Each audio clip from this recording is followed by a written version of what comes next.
Hello boys and girls, welcome to my channel. I'm For Classic and welcome to BenchART. So for today what I do have in here is Little Nightmares 2, a game developed by Tarsier Studios, and they are using Unreal Engine 4. Tarsier Studios did develop the first game too. So for the settings I will be using 720p and I will be using the low settings. This is my recommended settings to play Little Nightmares 2 on the GT 740M, which is equivalent to the GT 920M. So for the minimum, these guys are asking for a GTX 570 or the Radeon HD 7850. So what happens really is that these graphic cards on minimum requirements are better than the GT 740M. So we are below the minimum requirements, no surprise in here, and the results were kind of acceptable. You know, they were not perfect. You know, for this game, perfect would be 60, but we are far away from 60 frames per second. What we are getting in here, it is something in between the 20 to 40 frames per second. It is still playable, but those drops under 30 frames per second might get a little bit in the way of some people. You know, if you are kind of, if you kind of play games with frame rates under 30 frames per second, this won't be an issue for you, right? The game, those demanding moments where the game does drop to 20 frames per second, it is when there is a lot of effects going on, tons of grass, tons of volumetric effects. So when this happens, well, the frame rate can get as low as 20. I don't feel that it is unplayable, alright, but it is quite noticeable that at those moments you are playing under 30 frames per second. But the game, it is perfectly playable if you can deal with those drops. I really think that you are able to finish the game anyway.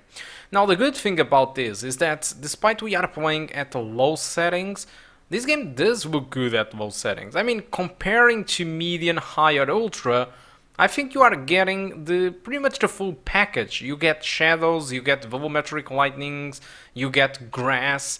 So yeah, you get pretty much all the stuff that people do get when playing with medium, high or ultra. Yeah, you might not be having ambient occlusion, or you might not be having the best quality of shadows, you might not be having the better volumetric lightning effects, but I mean, overall, all the entire experience, it is here, even at low settings. Possibly the major and bigger drop that you notice in here, it is a reduction in texture quality in some parts, but you are free to customize your own settings. If you want to raise the texture quality, you can do it, because at the moment the game, it is just consuming about 500 megabytes to 1 gigabyte of VRAM, since the GT 740M and the 920M packs 2 gigabytes of VRAM.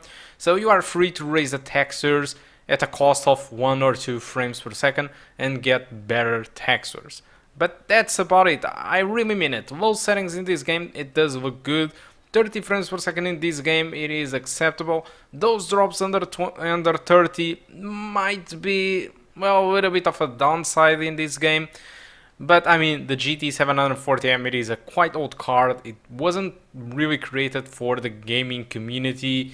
And still, it is 2021 and we are playing a very nice game in here. And how nice is this game? I mean, what is this game after all? So if you played Limbo or Inside, this is pretty much the same type of game. It is a side-scrolling game where you need to go from point A to point B, just that. You just need to go and proceed throughout the levels and try to avoid traps and run and solve small puzzles. This is a game that you are able to finish quite fast, just like Inside or Limbo.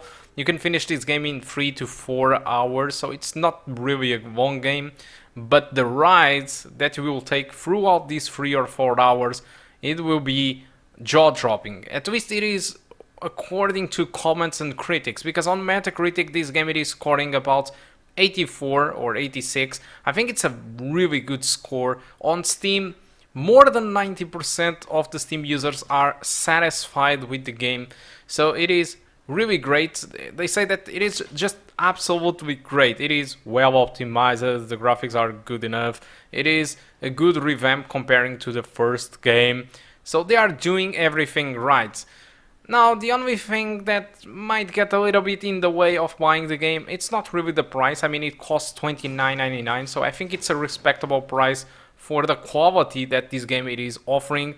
The downside it is really you pay $29.99 and you get like 3 to 4 hours of gameplay. And that's the downside. You see, you might want to buy this game later in a sale or something if you want. But if you want to buy it right now, I'm just going to warn you that this is a game that you can finish fast. It will be a nice game though. I finished Inside recently, which is not from the same developers, alright? But it's the same style of game. And I get very good memories from that game. Even despite I completed the game like 1 or 2 months ago, I still remember tons of stuff from that game. So it was only 3 to 4 hours, but it was really great game, and I'm expecting Little Nightmares 2 to follow the same trend, despite it's not the same developer. It is a short game, but it is a game where it is constantly surprising you with 3 to 4 minutes of, in 3 or 4 minutes of gameplay, you will be surprised with the amount of imagination, the great atmosphere that this game brings to the table. Alright, so I think that's all that I want to talk about Little Nightmares 2. I will let you enjoy a little bit of gameplay. This might be a little bit spoiler to you, so if you don't want to get spoiled, just don't watch anymore. But this was inside the demo, so yeah, that's about it. Guys, that's all. Thank you a lot for watching. Hope you keep enjoying the rest of the video, and I do hope to see you soon. Goodbye.